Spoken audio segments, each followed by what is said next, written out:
वक्रतुंड महाकाय सूर्यकोटि समप्रभा निर्विघ्नं कुरु मे देव सर्वकार्येषु सर्वदा। सरस्वती नमस्तुभ्यं वरदे कामरूपिणी विद्यारंभ करिष्यामि सिद्धिर्भवति मे तदा। गुरुर्ब्रह्मा गुरुर्विष्णु गुरुर्देवो महेश्वरा गुरु साक्षात् परब्रह्म तस्मै गुरुवे नमः। ब्रह्मानन्दं परमसुखदं केवलं ज्ञानमूर्तिं द्वन्द्वातीतं गगनसदृशं तत्त्वमस्यादिलक्ष्यम् एकं नित्यं विमलमचलं सर्वादिसाक्षिभूतं भावातीतं त्रिगुणरहितं सद्गुरुं तं नमामि। शान्ताकारं भुजगशयनं पद्मनाभं सुरेशं विश्वाकारं गगनसदृशं मेघवर्णं शुभांगं लक्ष्मीकान्तं कमलनयनं योगवीर्यानिगम्यं वन्दे विष्णुं भगवानं सर्वलोकैकनाथं। समचरणसरोजं सान्द्रनीलाम्बुदाभं जगन्मीतपाणिं मण्डनं मण्डनाम् तरुणतुलसीमाला कञ्जरं कञ्जनेत्रं सदयतवलहासं विठ्ठलं चिन्तयामि।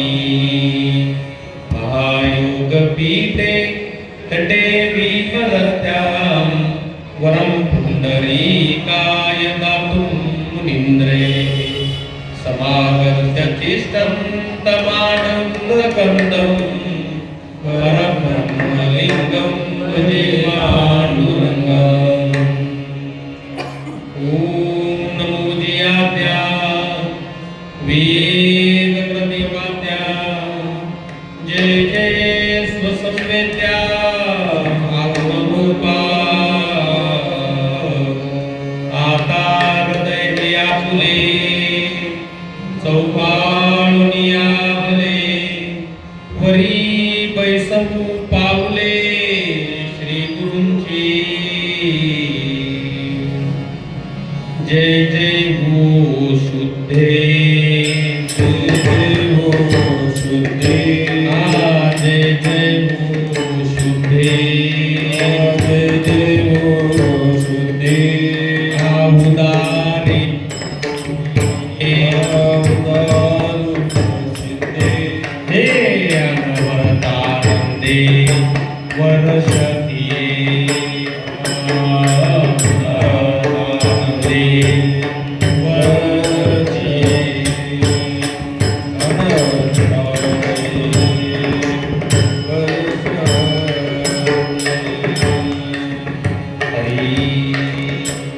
श्री संताची माता चरणावरी श्री संताची माता चरणावरी साष्टांग हे करी दंडवत। ओम नमो ज्ञानेश्वरा ओम नमो ज्ञानेश्वरा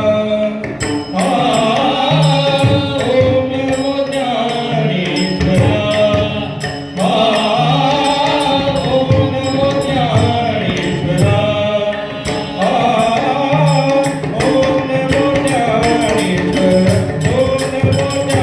Thank you.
यस्य देवे पराभक्ति यथा देवै तथा गुरु तस्यैते कथिता अर्थाः प्रकाशन्ते महात्मनः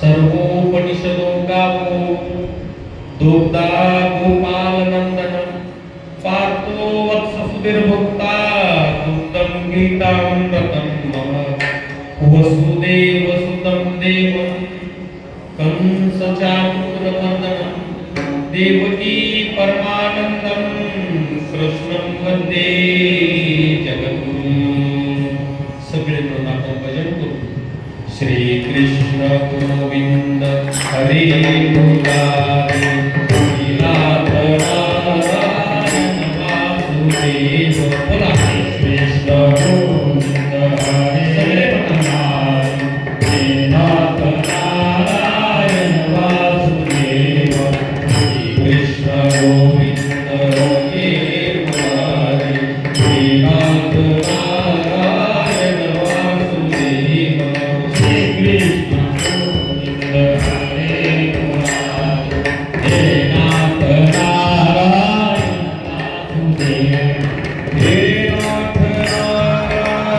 वासुदेव हे नाथ नारायण वासुदेव हे नाथ नारायण वासुदेव हे नाथ नारायण वासुदेव हे नाथ नारायण वासुदेव श्री कृष्ण गोविंद हरे मुरारी हे नाथ नारायण वासुदेव श्री कृष्ण गोविंद हरे मुरारी हे नाथ नारायण वासुदेव श्री कृष्ण गोविंद हरे मुरारी हे नाथ नारायण वासुदेव श्री कृष्ण गोविंद हरे मुरारी हे नाथ नारायण वासुदेव श्री कृष्ण गोविंद हरे मुरारी हे नाथ नारायण वासुदेव गोपाल कृष्ण भगवान की जय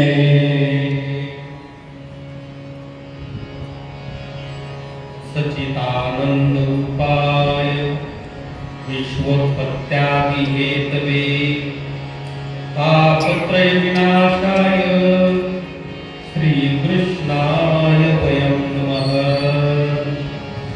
हरी प्रस्तुत पुरुषोत्तम मासाच्या निमित्ताने अधिक मासाच्या निमित्ताने आपण आजपासून श्रीमद भागवत कथा प्रारंभ केला श्रीमद भागवत आपण पुष्कळ वेळेस ऐकलेलं असतं श्रावण मासामध्ये किंवा अधिक मासामध्ये सप्ताहामध्ये आपण अधिक या भागवत पुराणांची कथा ऐकत असतो या 7 दिवसामध्ये मात्र आपण भागवत कथेच्या तात्विक चिंतनावर भर द्यायचा आज पहिला दिवस आहे प्रथम दिन आहे आणि पहिल्या दिवशी भागवत कथेचं महत्व सांगायचं आहे उद्यापासून पहिला स्कंद आपलं सुरू होणार 12 स्कंद आहेत आणि 12 स्कंदातल्या अनेक अध्यायांमधून असलेली भागवत कथा ही माणसाला ईश्वर रूप परमेश्वर रूप नवे नवे देवच बनवत असते भागवत कशा करताय वास्तविक पाहता भा या शब्दाचा अर्थ आपण जर पाहिलं तर भा म्हणजे ज्ञान भा त्याच्यापासून शब्द भारत जे ज्ञानामध्ये रत असतात भा म्हणजे ज्ञान रत म्हणजे रममान असते रत असते मग भारत हा देश ही भूमी कशी आहे जी ज्ञानामध्ये रत आहे अशी भूमी तसं भागवत म्हणजे या ज्ञानमय असलेला हा ग्रंथ आहे कृष्णमय असलेला ग्रंथ आहे अनेक कथा आहेत आपल्याला पाहिजे आणि अनेक कथातून आपल्याला जीवनात कसं वागावं काय करावं या अनुषंगाने आपल्याला परिवर्तन करायचे या 7 दिवसाच्या भागवतात बदल झाला पाहिजे लक्षात घ्या म्हणजे भागवत कथा ऐकायची सोडायची असते भागवत कथा ऐकायची त्याच्यावर विचार करायचा मनन करायचं निधीत ध्यासन करायचं आणि त्याचं आचरण करायचं, अशी भागवत कथा आहे. आणि आज मंगलाचरण आहे, पहिला दिवस आहे. पहिल्या दिवसाची कथा आपण प्रारंभ करतो. महात्म्य आपल्याला पाहायचं आहे आणि महात्म्यामध्ये पहिलाच एक श्लोक भागवतामध्ये येतो. तो श्लोक येतो, सचितानंद रूपाय विश्वोत्पत्त्यादि हेतवे तापत्रय विनाशाय श्री कृष्णाय वयं नमः. अत्यंत उच्च प्रतीचा श्लोक आहे. सचितानंद रूपाय, अहो ज्याची आम्हाला कथा करायची, 7 दिवस ज्या परमात्म्याचं आम्ही वर्णन करणार आहोत, त्या परमात्म्याचं स्वरूप तर माहित पाहिजे ना आपल्याला. ज्याचं नाव आम्ही घेणार आहोत त्याचं रूप कळलं पाहिजे की नाही. आणि म्हणून या 7 दिवसामध्ये ज्याची कथा होणार आहे तो भगवान श्रीकृष्ण कसा आहे त्याचं वर्णन वेदांत शास्त्रामध्ये या 7 दिवसात भरपूर वेदांत ऐकायला मिळेल तुम्हाला. वेदांत शास्त्रामध्ये ज्याचं वर्णन करायचं ते 2 प्रकाराने केलं जातं. एक तटस्थ स्वरूपाने वर्णन केलं जातं, काय तटस्थ लक्षण, आणि स्वरूप लक्षण. लक्षणाशिवाय देव कळत नाही, देवाची लक्षणं करायला लागते. तटस्थ लक्षण, लक्षाच्या ठिकाणी कधी असतं आणि कधी नसतं. हो, भगवानराव पारे या गल्लीत राहतात, त्यांचं घर माहिती आहे का? तेव्हा तुम्हाला माहिती आहे ते पक्षी बसलेले का, ते पक्षी बसलेलं घर पारे महाराजांचं. त्या पक्षीच काय केलं, तिथून जवळ जवळ तर ते उडून गेलं. भुकलं तरी अरे कुठे आहे घर, ते पक्षी गेला नको. लक्षाच्या ठिकाणी लक्षण असतं किंवा नसतं, कधी असतं कधी नसतं, त्याला तटस्थ लक्षण करायचं वेदांत शास्त्र. आणि स्वरूप लक्षण म्हणजे जे ते नाही काळात तिथं लक्षण असतं, ते लक्षण बदल, त्याला काय म्हणायचं, स्वरूप लक्षण. आमचा परमात्मा कसा आहे हे जाणून घेण्याकरता स्वरूप लक्षण कळलं पाहिजे. स्वरूप लक्षणाचं श्लोक भागवताच्या महात्म्यामधला पहिला आहे. सचितानंद रूपाय विश्वोत्पत्त्यादि हेतवे तापत्रय विनाशाय श्री कृष्णाय वयं नमः. वर्णन करतात तसं आमच्या पांडुरंगाचं जर वर्णन करायचं असेल त्याचं वर्णन कसं करावं, ज्ञानेश्वर महाराजांना विचारावं. सगळ्या संतांनी वर्णन केलं. ज्ञानेश्वर महाराजांनी स्वरूप लक्षणाने वर्णन केले. कुणाचं, भगवान परमात्म्याचं, पांडुरंग कसा आहे आमचा देव, त्यांनी वर्णन केलं. आमचा देव कसा आहे, हो त्याच्याकडे जर उभा राहिले समोर आणि पाहिले तुला कसं कसं पाहता पाहणे तुरी सारुनिया, कसं पाहावं त्या देवाला, कसं त्यांनी वर्णन करावं. पाहता पाहणे तुरी सारुनिया, मी त्याला पाहिलेले. सत्य ज्ञानानंद गगनाचे प्रवाह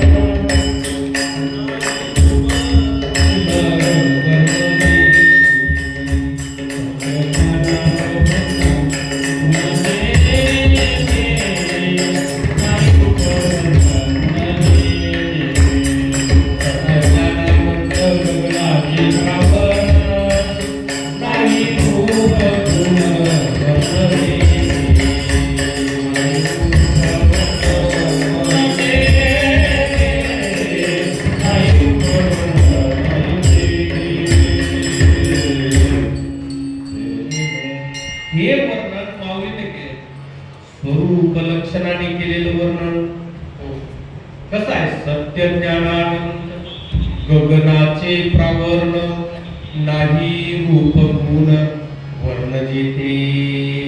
हो, सत्य ज्ञान अनंत त्याच पद्धतीने तर भागवतात वर्णन. आमचा श्रीकृष्ण कसा आहे, सचितानंद रूपाय सच्चित आनंद स्वरूप, सचितानंद स्वरूप.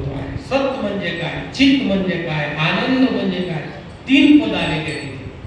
मग सत्य कुणाला म्हणावं, सत्य तू, सत्य तू, सत्य तू विठ्ठला. सत्य किती वेळेस म्हटलंय, 3 वेळेस. का बरं 1 वेळेस 2 वेळेस कोण नाही म्हटलं, 3 वेळेस का म्हटलं, तर त्याचं कारण असं आहे काळ 3 आहेत ना. भूतकाळ, वर्तमान काळ आणि भविष्य. भूतकाळामध्ये तोच सत्य आहे, वर्तमान काळामध्ये तोच सत्य आहे आणि भविष्य काळामध्ये तोच सत्य आहे. तुम्हाला असत्य काय सांगू का? तुमचं शरीर सत्य का असत्य? सत्य का असत्य? बरं, सत्याची व्याख्या ऐका मग ठरवून सांगा. जे भूतकाळात असतं, वर्तमान काळात असतं आणि भविष्य काळात असतं त्याला काय म्हणायचं? सत्य म्हणायचं. तुमचं शरीर भूतकाळात होतं का? वर्तमान काळात राहतंय का जातंय? आणि भविष्य काळात राहणार का? मग याला काय म्हणायचं? शरीर नाही कशालाही घेतो. जो पदार्थ त्रिकालात राहत नाही त्याला म्हणायचं असत्य, आणि जो पदार्थ तिन्ही काळात राहतो, आमचा भगवान श्रीकृष्ण ब्रह्मस्वरूप आहे, कधी नव्हता. सत्य तू, सत्य तू, सत्य तू, विठ्ठला तूच सत्य आहे.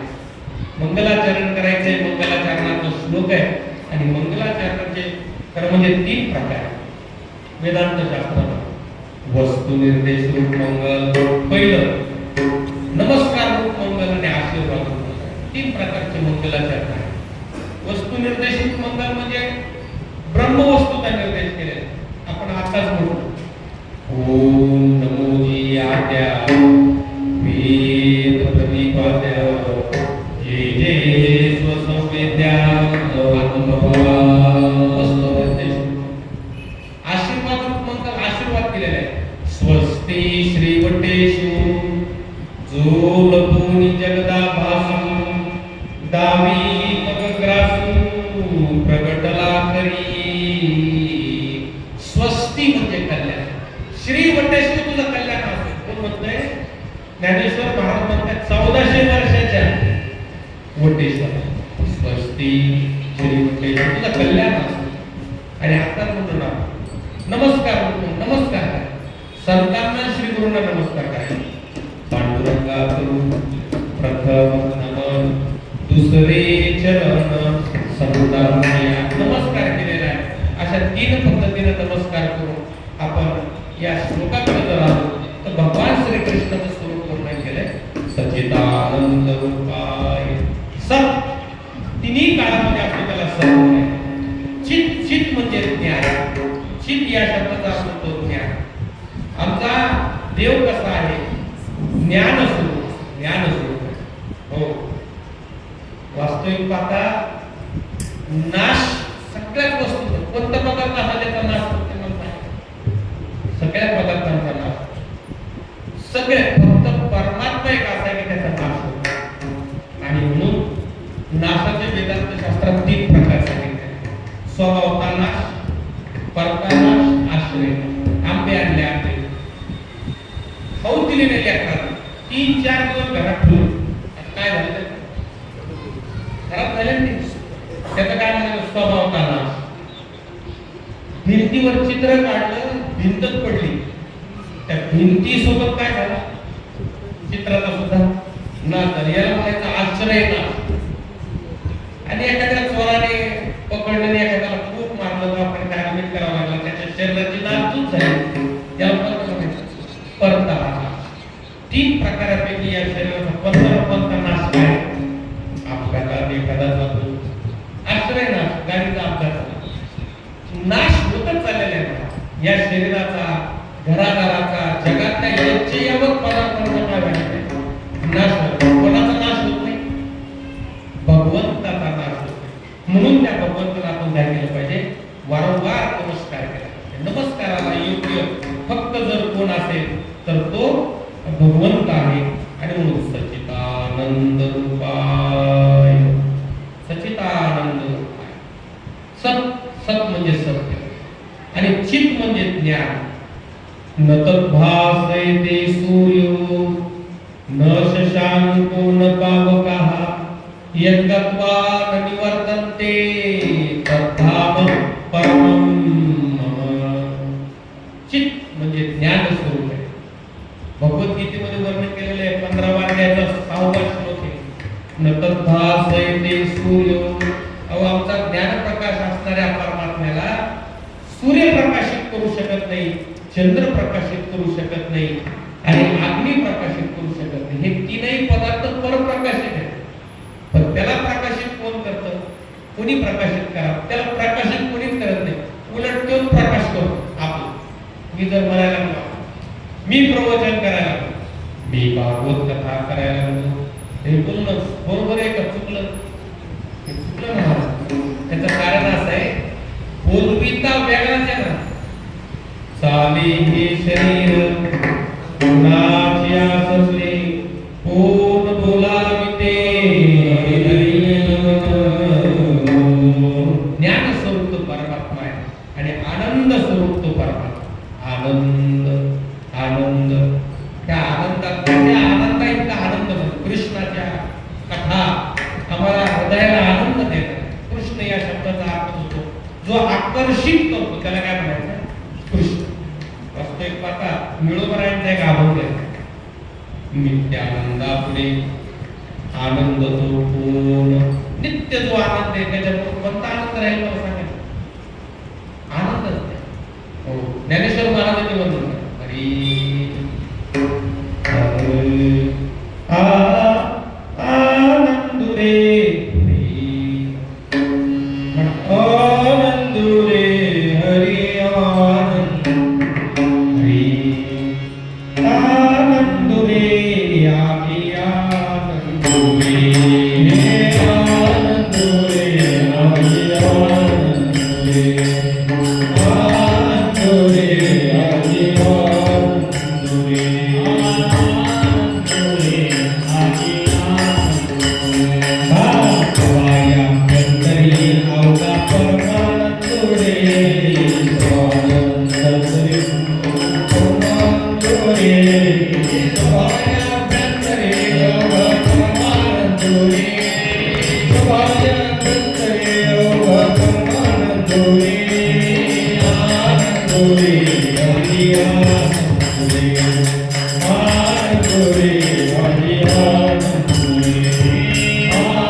Ramana